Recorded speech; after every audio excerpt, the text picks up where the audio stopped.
Okay, in this tutorial we are going to learn how to squat properly. It might be a very simple exercise and you think everybody can do it, but there really is a key to the technique. And as we state in every exercise that we do, it's so important to get the technique right before you think about adding weight or increasing the intensity of any exercise, and getting it right consistently, not just once. So the squat, as we know, is a really good lower body strengthening exercise. It's going to work the quads, the hamstrings and the glutes. And when done right and effectively, you're not going to put too much pressure on your knees. And that's the big no-no in how to get the correct technique to really work behind you, the weight behind, and not putting those knees in front of the toes, which will put too much pressure through those knees. So there are some little key points and I'm going to go through them all, and then hopefully you can work with me. You have done a little bit of light exercise and cardio, some dynamic stretches just to help you get that blood flow through before we start. Squats, okay? Your feet, they should be shoulder width apart. Okay, ideally they can face forward or just tiny little bit out, depending on your range of movement, but straight ahead or a little bit turned out. What the idea of a squat is you want to be almost sitting back in a chair. Now we're going to do this, and we do it every single day. If you're eating a proper high fiber diet, you think about how many times you sit down in a chair, going to the loo, as I say, or just generally every day. That we want to actually be engaging the exercise by pushing our bottoms back. Some people, when they go to do a squat, they start by pushing their knees forward, and that's where they start the exercise. But this is incorrect. It's putting too much pressure through the knee. So I want you to focus on actually pushing your weight or hips back, and then we start the exercise.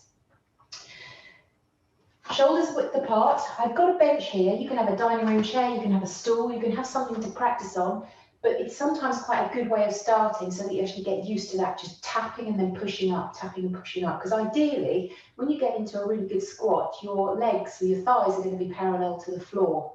So this will help me and guide me, and you can use that, and then you start to step away. So our feet, let's think about it. Feet are going to be shoulder width apart. They're slightly turned out for me. I'm going to engage my stomach muscles, which means almost pulling my core into the back of my spine. I'm going to focus on pushing my weight backwards and sitting down in the chair, but not resting at the bottom. We also want to keep our chest up. There's a really good way of doing this, is if you imagine you've got a brick wall literally right in front of you, okay? And you don't want your knees touching the wall or your chest touching the wall. And this is going to focus on you keeping upright. You can help, I know it's going to go through the wall, but help by having your hands coming up. I'm just going to demonstrate one.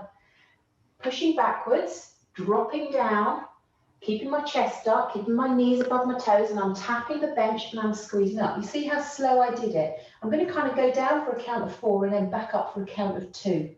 So again, pushing the hips back, dropping, lower for a count of 4, tap, and then up for 2. By doing it slowly, you can start to think about what you're engaging and the muscles that are really working. There's not too much pressure through the knees. I'm keeping them back. Let's do that again, but this time let's focus on those lasers so that we're not bringing our knees in. Sometimes when people squat, they have a tendency to bring their knees in, which is going to do too much here. So remember, we've got lasers that are pointing in the same direction. So your knees are going to come out your knees, the lasers are, and they're coming out your toes in exactly the same direction. So let's go again. So pushing the hips backwards as we start, bringing the arms up, keeping those knees in the same direction as your toes, and then coming back up.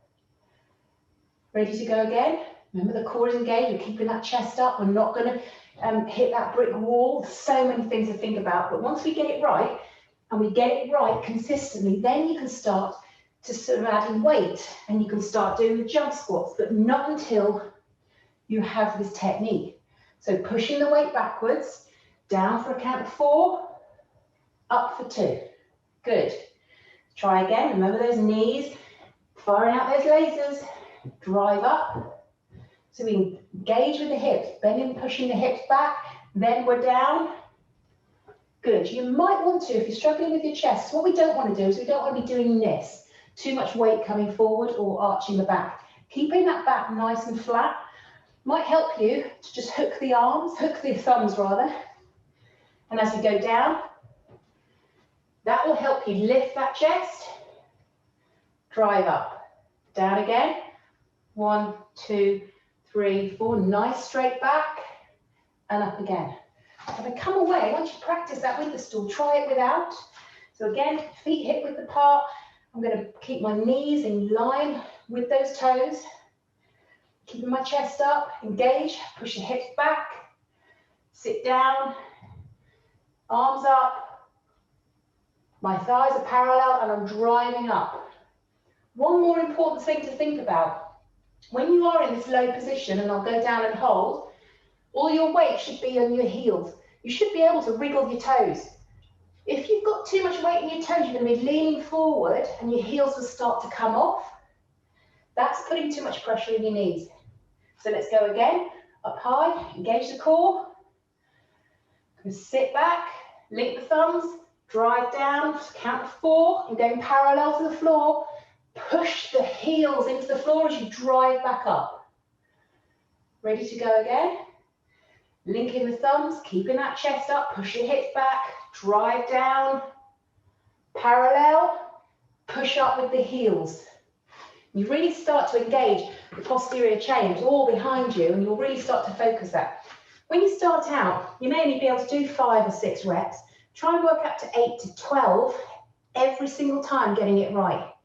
Then you can start to add more sets, and then you can start to increase intensity. You might want to then add your kettlebell or your jump squat, but only when you get that technique right. So the squat, it's a fantastic strengthening exercise for those really big muscles of those legs and the glutes. So have a go, keep practicing, and practice until you get it right.